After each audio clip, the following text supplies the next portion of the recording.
Hey there, it's Clay with modernlove.life. And in this video, we're going to be talking about what to do when your ex doesn't prioritize you. This can be really tricky for a lot of people because, obviously you do want to work things out with your ex. You want to create that open door that they can walk through, but you don't just want to be an option for them and them to just go out there and do whatever they want. And then if they fall flat on their face or something like that, then they can find some sort of safe option in you. At least that's not what most people want. So what do you do, especially if they're not prioritizing you and they're blowing you off? They're just treating you like a plan B or a fallback or something like that. So what I would typically tell someone is to make sure that you're living your best life. Go out there and do what you need to do to really live in accordance with your own values, bring yourself into alignment with those values, and just go after it, whatever that is for you. If that's starting a business, if that's traveling to whatever extent you can travel these days. I know there's a lot of restrictions and everything like that, but hopefully you're watching this video, hopefully not too far in the future when there aren't so many restrictions on traveling and all that stuff. But, go ahead and live into those values. Maybe set down roots, maybe create a community or something like that. Whatever is important to you. Live your best life. Go after it in your career, go after it with your health, go after it with whatever it is that's your thing, right? Or find your thing and then go after it if you don't know what your thing is. But live the best life that you possibly can. And as you're doing this, there's a couple things that are going to take place. Number one, you're going to be a lot more passionate about your life. Number two, you're going to probably also be a little bit busier than you might otherwise be normally, which is going to cause you to be less available to them. Okay, and they might miss out on certain opportunities to talk to you, spend time with you, interact with you, or something like that. I wouldn't recommend that you do this as a mind game. Many times people believe for one reason or other that they need to play hard to get. They need to use reverse psychology. They need to make their ex think that they are not available or that they're out dating a million other people or something like that. You don't need to do this. Okay, you really don't.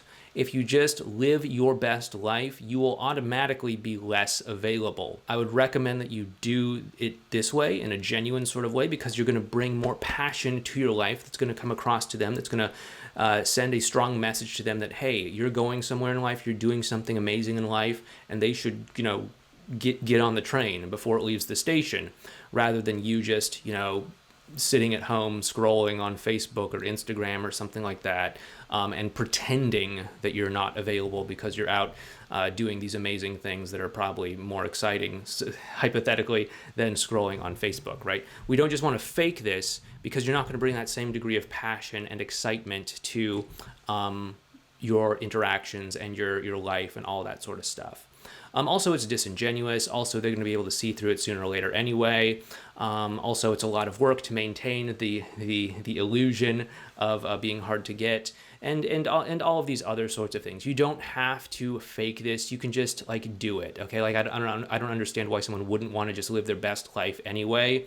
Why someone would just want to fake that they're busy and doing interesting things. Why not just go out there and just do interesting things? It doesn't make sense to me, but whatever.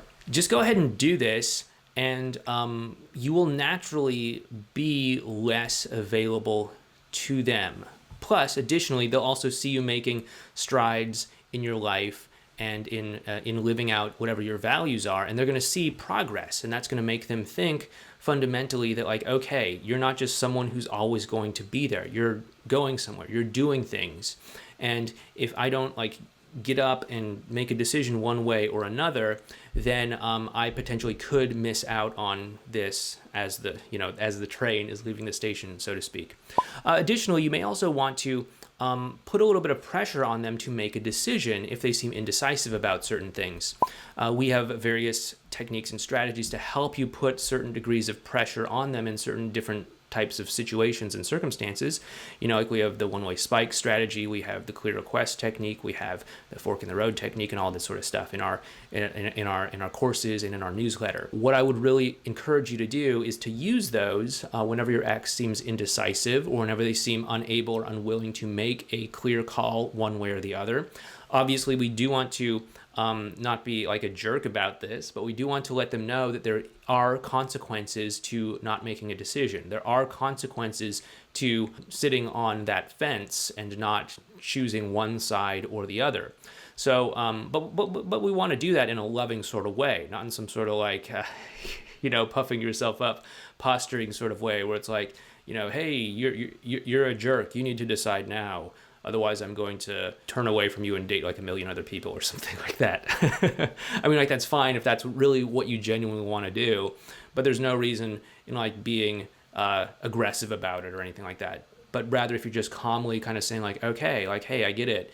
It might be tough to decide this, but just so you know, if you don't make a decision, we might miss out on the opportunity to spend the weekend together and go to the thing and do the whatever, right? Just kind of calmly explain the consequences of their decisions, use maybe some of those strategies in order to get them and encourage them to make certain decisions.